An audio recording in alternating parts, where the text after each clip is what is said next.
جميل جميل.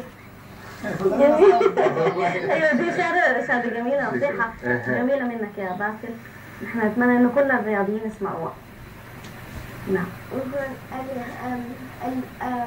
هل القصيدة جدا نسمع القصيدة التي كتبتها للهلال. هو شكله الإعلامي يا دكتور. هو شكله الإعلامي.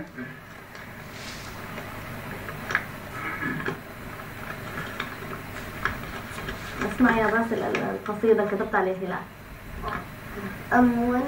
أنا بحب أقدم بأنه هذه القصيدة من تأليف ابننا باسل.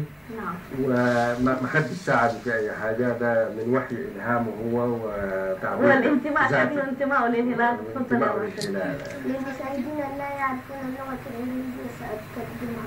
جميل. هلال هلال Sudanese هلال Players that shoot the ball like fire, a team all our heart's desire. Blue is the color, the crescent is the symbol. It's remember playing against us is not simple. Sudan is our country and we lead it well, because for any team that plays us, we will send you to hell. Blue is the color, the crescent is the symbol. Just remember playing against us is not simple. And let's not forget the fans who give us all the loyalty and make us feel like royalty. So come join us at the grave, you've only got yourself to save. هلال هلال Sudanese هلال السوداني هلال. Players that shoot the ball like fire. اللعيبة يركلون الكرة مثل النار. A team all our hearts desire. فريق كل قلوبنا تحب. Blue is the color. الأزرق هو اللون. The crescent is the symbol. الهلال هو العلامة. Just remember playing against us is not simple. فقد تذكر اللعب ضدنا ليس سهلا. Sudan is our country. السودان هو بلادنا. And we lead it well. ونحن نقوده بشكل جيد. Because for any team that who plays us, لأن لأي فريق اللي يلعب ضدنا we will send you to hell. سنرسلك إلى جهنم. جميل جميل. Blue is the color. الأزرق هو اللون. The crescent is the symbol. الهلال هو العلامة. Just remember playing against us is not simple. فقد تذكر اللعب ضدنا ليس سهلا. And let's not forget the fans. ودعونا لا ننسى المشجعين who give us all the loyalty. الذين يعطونا كل الولاء and make us feel like royalty. ويدعوننا نشعر مثل الملوك. So come join us at the grave. إذا تعال وانضم لنا في المقبرة.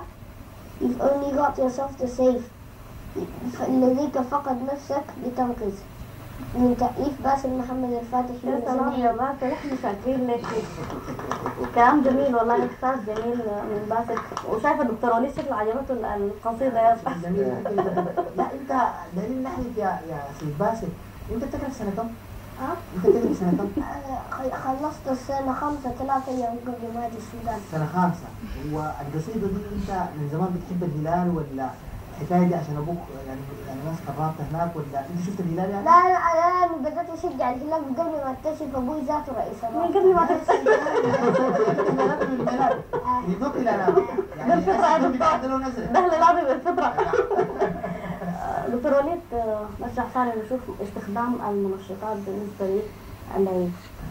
طيب يمكن واحده من المشاكل بتواجه العالم ككل مشكلة في المنشطات. ويمكن لو جينا نعرف المنشطات يعني شنو، في تعريفها بيقولوا المنشط هو أي مادة أو وسيلة بتساعد في زيادة الأداء الرياضي وتكون محرمة دوليا. يعني بمعنى المنشطات حرمت عالميا أو دوليا لأسباب كثيرة جدا جدا. واحدة من الأسباب دي اللي هو ما ممكن يكونوا لاعبين قاعدين في تراك واحد ودارين يتسابقوا، واحد ماخذ منشط والثاني ما ماخذ منشط، وده تخيل لي متعارض مع الفير بلاي او اللعب النظيف الاصل موجود. الحاجه الثانيه اللي هي التساوي في الفرص، البولاريزيشن بين اللاعبين ذاتهم، لابد انه الفرص تتوحد. الحاجه كانت المضاره الكبيره جدا جدا اللي بتسببها المنشطات. اذا هي المنشطات خطر يداهم الرياضه، ويمكن هو سوسه بتحاول تسخر في جسد الرياضة فلا بد من انه